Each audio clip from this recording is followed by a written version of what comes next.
Olá, seja muito bem-vindo ao programa Em Foco, o seu programa semanal de construção do conhecimento. Hoje a nossa temática será sobre ética profissional. Para falarmos de ética profissional, é necessário primeiro entendermos o que é ética. E para a gente entender o que é ética, eu gostaria de fazer contigo uma suposição. Suponhamos que o mundo esteja realmente para acabar. Não acabou em 21 de dezembro, mas suponhamos que o mundo esteja para acabar. Haverá uma hecatombe nuclear. Você está desesperado, não tem saída realmente. E de repente, nesse desespero, aparece na tua frente um extraterrestre, um alienígena, que te entrega uma nave espacial, dizendo para você, olha, essa nave está programada para ir para um planeta que pode ser habitado, mas você pode salvar junto com você mais 5 pessoas apenas. Neste momento, nessa suposição, o alienígena some, você tem nas suas mãos a salvação, uma tábua de salvação para você e mais 5 pessoas. Quem você escolheria? Pergunta difícil? Você teria que fazer uma lista de 5 pessoas que você teria que salvar para começar uma nova civilização em outro planeta. E tenho certeza que quando você estivesse enumerando, pensando, queimando os seus neurônios para saber quem você salvaria, neste momento você trabalharia com critérios. Devo salvar tal pessoa por causa disso. Salvarei tal pessoa para fazer isso, para fazer aquilo. Ao trabalhar os critérios, você está trabalhando com questões éticas. Sim, a ética nada mais é, de maneira bem simplista, o fato de que quando eu tenho que fazer escolhas, eu tenho que pensar nos critérios das minhas escolhas. O que eu faço ou deixo de fazer, eu faço ou deixo de fazer motivado por algo. Nesse sentido, a ética é essa parte de reflexão sobre as minhas posturas cotidianas. Há situações que são muito simples de serem escolhidas. Entre 2 pratos gostosos e saborosos, a escolha é muito tranquila. Agora, entre situações difíceis, trago à mente, por exemplo, uma situação em que uma mulher está grávida e, de repente, essa gravidez é de risco e o médico a aconselha a fazer um aborto para salvar a sua vida.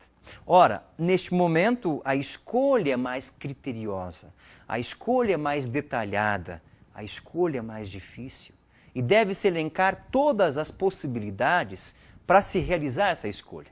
E convenha comigo, o ser humano sempre é um ser de decisões, de escolhas. A cada momento, desde quando nós acordamos até o momento de dormir, estamos escolhendo e nos decidindo.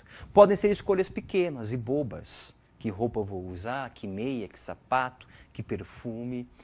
Mas pode ser escolhas mais difíceis. Qual o sentido da minha vida? Que profissão eu vou abraçar? Que vestibular eu vou fazer?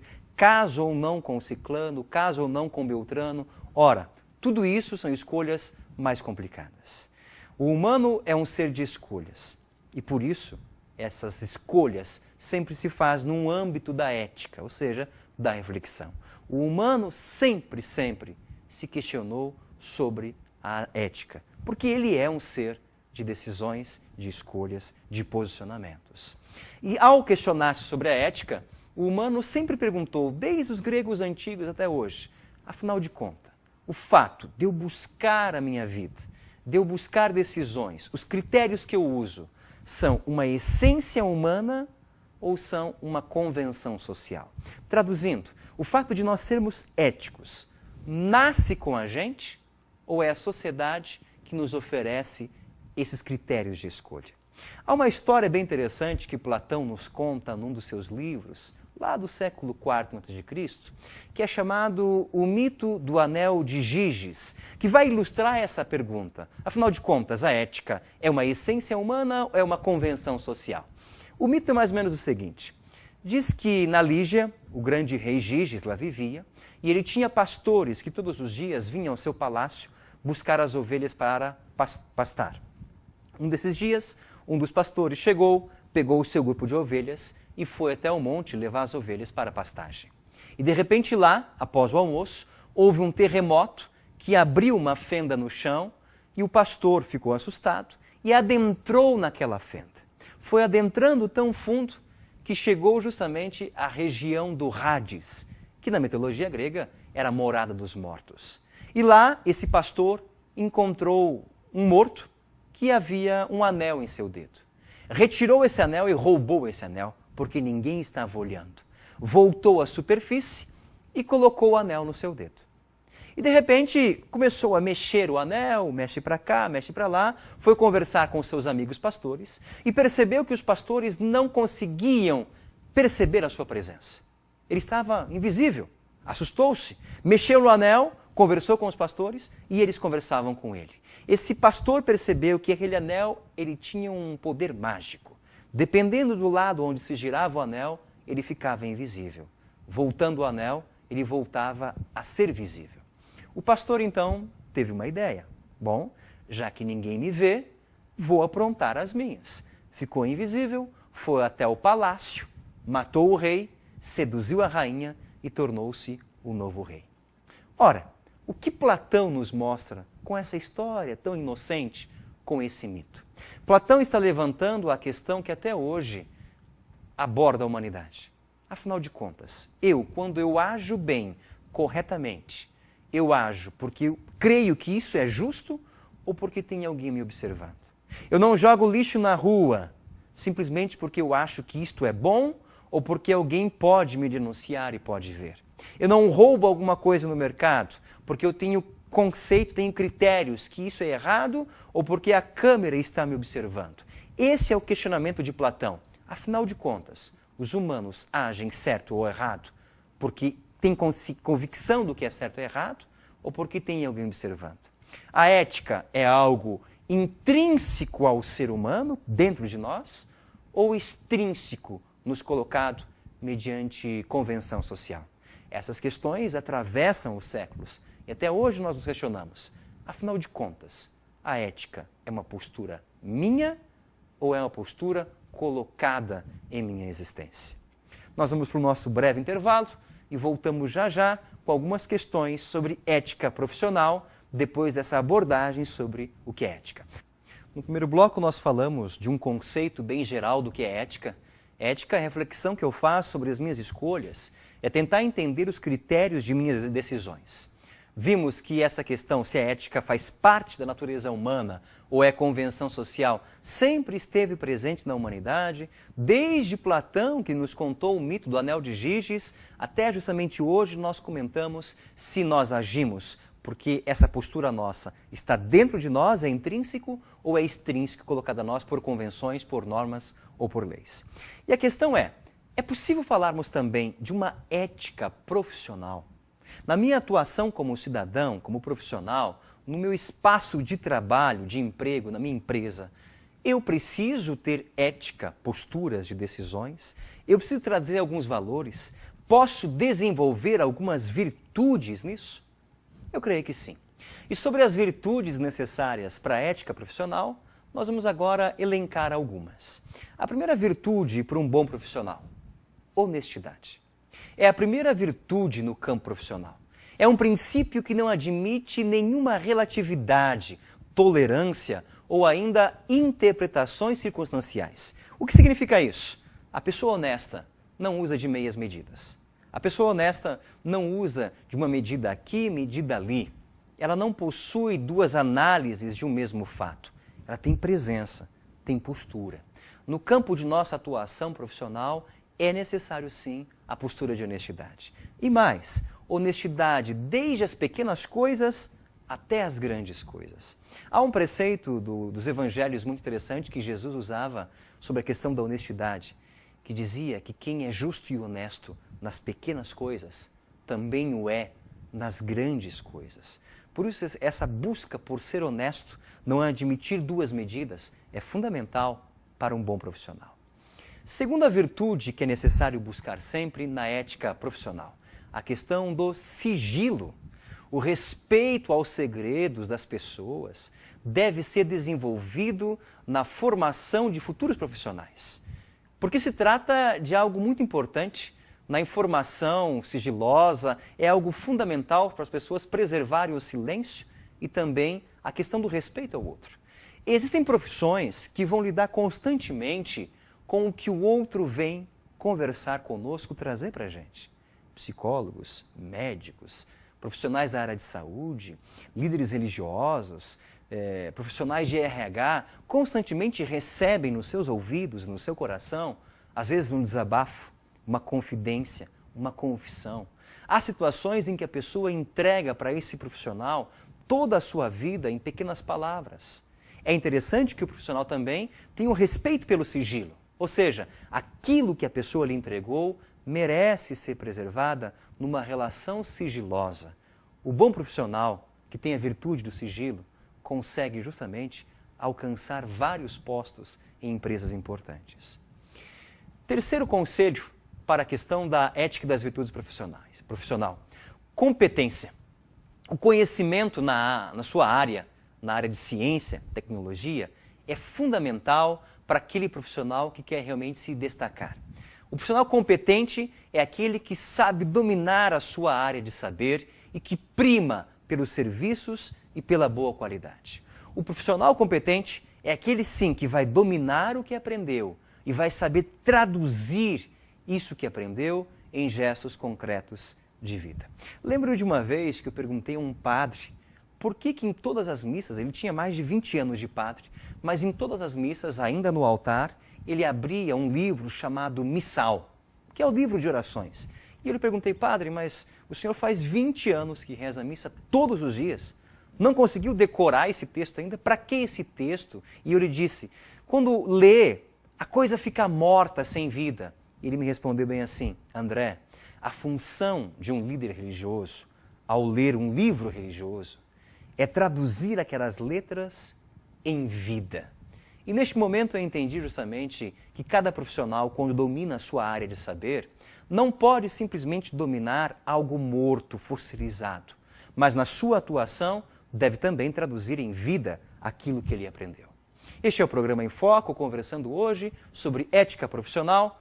Definimos o que é ética, trocamos algumas ideias, circunstâncias, problemáticas e começamos a falar de algumas virtudes que são imprescindíveis para que o profissional seja ético. Vamos a mais algumas. A próxima virtude que quero elencar é a virtude da prudência. O que é uma pessoa prudente? É a pessoa capaz de medir as consequências de sua fala e de seu ato. O prudente é a pessoa capaz de analisar as situações a curto, médio e longo prazo, principalmente naquelas decisões tomadas. E é indispensável que nessas situações ele possa estar em contato com outros membros da sua equipe para que ele possa ter uma decisão realmente prudente nas suas escolhas.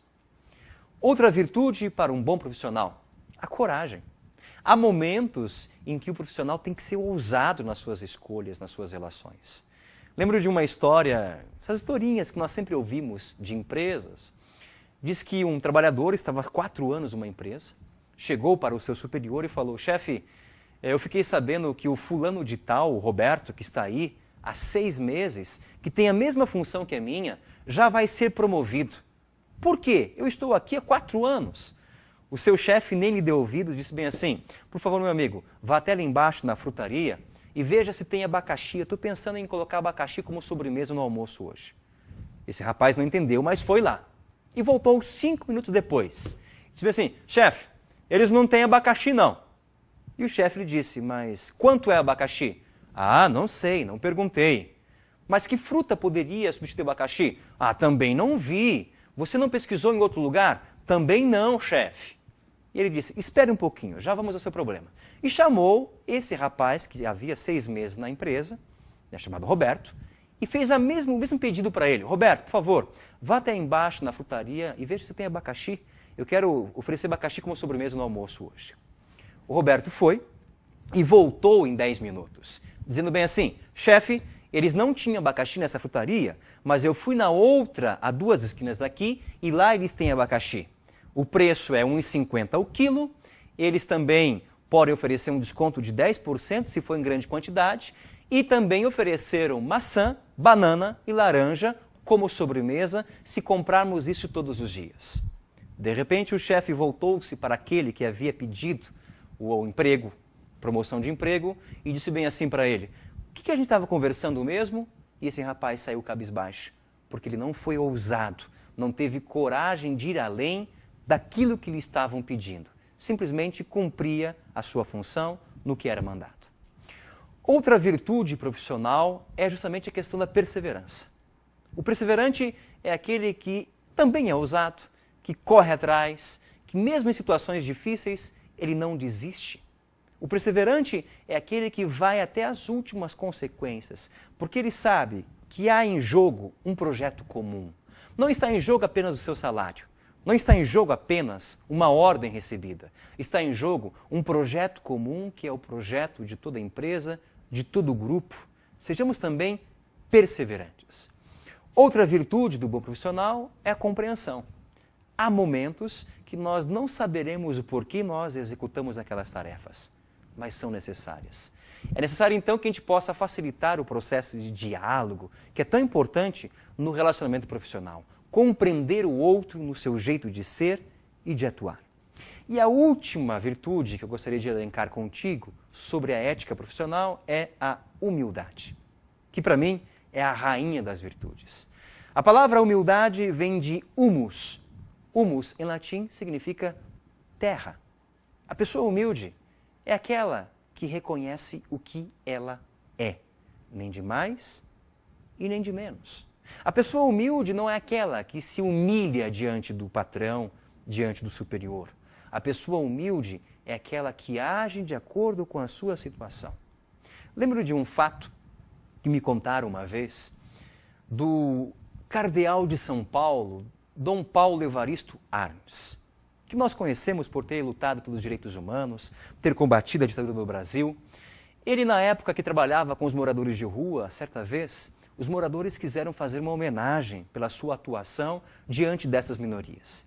Na Associação de Moradores de Rua de São Paulo, fizeram uma enorme de uma festa para acolher o cardeal. E no centro da associação, colocaram uma cadeira belíssima, ornamentada com flores em destaque. E quando o cardeal entrou, automaticamente ele viu aquela cadeira e viu que era reservada para ele. Um dos secretários do cardeais comentou com o seu amigo: ora, Dom Paulo não vai sentar-se naquela cadeira, porque ele é uma pessoa humilde. Para seu engano, Dom Paulo chegou e sentou-se à cadeira. Depois, quando acabou a festa, esse secretário perguntou para o cardeal: cardeal, me desculpe, mas quando nós chegamos, eu pensei que o senhor não iria sentar-se naquela cadeira, porque o senhor é uma pessoa muito humilde e aquela cadeira era diferenciada. E Dom Paulo respondeu bem assim para ele: meu querido, humilde é aceitar aquilo que é teu. Naquele momento, aquela cadeira era minha. E é justamente isso que nós somos chamados a estabelecer relações de humildade. Sermos nós mesmos, nem de mais e nem de menos. Como dizia meu sábio avô, a vida é igual a um violão. Se eu estico demais, arrebenta a corda. Se eu deixo frouxa, não tem som. Que essas virtudes possam nos ajudar a ser profissionais éticos e competentes. A você, muito obrigado pela sua audiência. Este foi o programa Em Foco, debatendo e refletindo hoje sobre ética profissional. Até o próximo programa, um forte abraço, tchau, tchau.